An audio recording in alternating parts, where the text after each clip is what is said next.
최고위원의 발언 있겠습니다.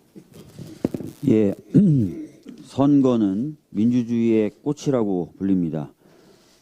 민주주의를, 특히 대의제 민주주의를 작동시키기 위해서 반드시 필요한 절차가 바로 선거이기 때문입니다. 따라서 이런 선거의 신뢰성을 근거 없는 이야기로 훼손하는 것은 민주주의를 훼손하는 것과 직결됩니다.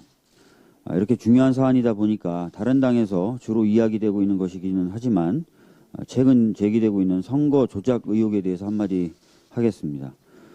선거 조작 의혹을 제기하고 있는 분들이 주로 제기하고 있는 근거 중에 하나가 서울, 인천, 경기에 우리 당과 미래통합당의 득표율이 63대 36으로 동일하다는 것입니다.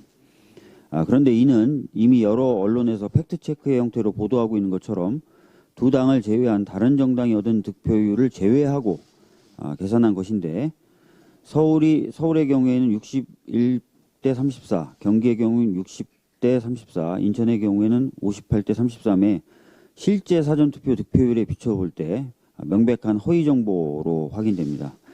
이렇듯 명백히 허위인 정보를 바탕으로 선거 조작 의혹을 지속적으로 제기하는 것은 앞서 이야기한 바와 같이 선거에 대한 신뢰성을 해치는 것을 넘어서 민주주의 근간을 훼손하는 것이기에 속히 중단되어야 할 것입니다.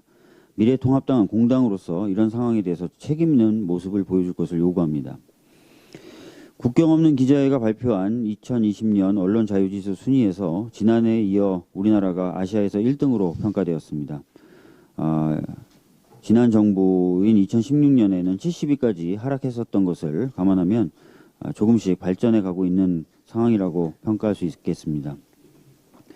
국제사회에서 우리 언론의 자유 수준이 점점 더 나은 평가를 받고 있는 데에는 국민의 높은 시민의식이 가장 큰 역할을 했겠지만 해직과 거리 투쟁을 마다하지 않았던 일선의 언론인들의 노력도 큰 역할을 했을 것이라 생각합니다.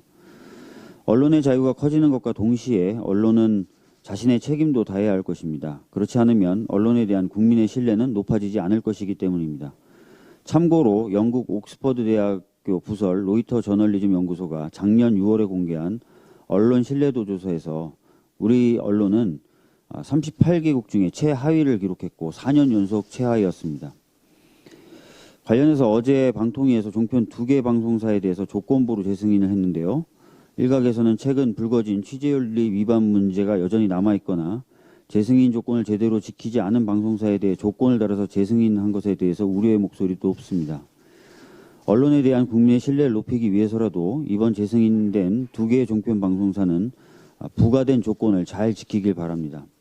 한편 방통위는 자신이 내건 조건이 제대로 지켜지는지 제대로 챙겨야 할 것이고 그렇지 못한다면 또다시 솜방망이 대응 혹은 면죄부를 준 것에 불과하다라는 비판에 직면할 것임을 잘 알아야 할 것입니다. 이상입니다. 네, 다음은 박광훈 최고위원의 발언 있겠습니다. 네.